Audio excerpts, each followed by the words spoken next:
আসসালামু আলাইকুম। হারুন এডুকেশন ওয়ার্ল্ডের পক্ষ থেকে সবাইকে শুভেচ্ছা।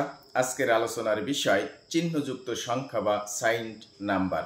চলো শুরু করা যাক।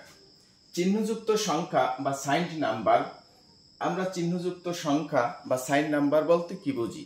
যে যখন কোনো সংখ্যার পূর্বে কোনো ধনাত্মক বা ঋণাত্মক চিহ্ন যুক্ত থাকে তখন তাকে চিহ্নযুক্ত সংখ্যা বা সাইন্ড নাম্বার বলা হয়।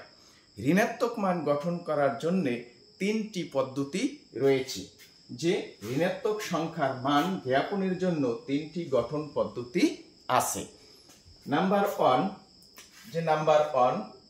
চিহ্ন পরিমাণ, সাইন ম্যাগনিটিউড ফর প্রকৃত মান গঠন। নাম্বার টু, এক এর পরিপূরক গঠন, one's complement form. Number three, two এর পরিপূরক গঠন, টুস কমপ্লিমেন্ট ফর্ম। এই তিনটি আমাদের পদ্ধতি রয়েছে।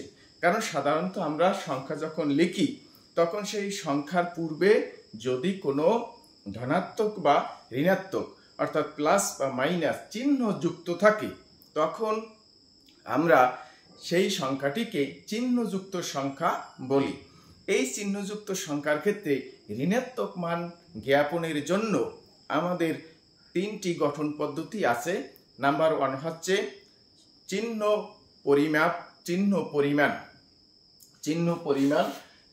পরিমাণ, এটাকে আমরা ইংরেজিতে বলে সাইন ম্যাগনিটিউড ফর্ম, যে প্রকৃত মান গঠন যেটা।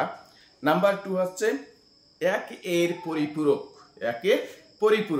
নাম্বার টু কি? একের পরিপূরক গঠন, এটাকে ইংরেজিতে বলা হয় ওয়ান্স কমপ্লিমেন্ট ফর্ম।